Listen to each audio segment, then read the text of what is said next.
Dapat na nga ba magpaalam si King LeBron James para kay dating Gilas Pilipinas head coach at kasalukuyang Rain or Shine mentor Yeng Yao? Wala nang dapat patunayan pa ang hari sa laro ng basketball. Ang ibang detalye alamin sa aking eksklusibong pag-abante.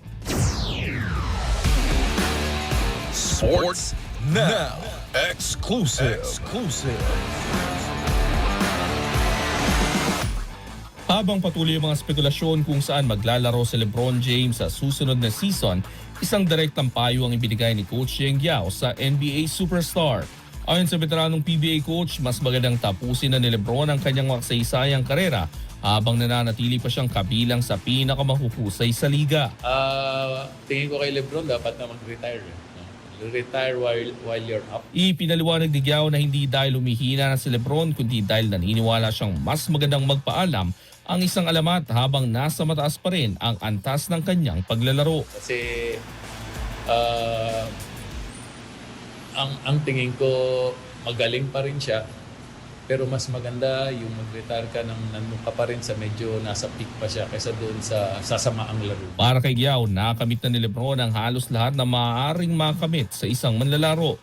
Mula sa mga kampyonato, MVP awards hanggang sa pagiging NBA all-time leading scorer. Kaya para sa kanya, wala nang dapat habulin pa ang 4 na beses na NBA champion. Hindi na niya kailangan ng pera, daming pera. Hindi niya kailangan ng recognition. Maybe he still loves the game, pero para sa akin, he's proven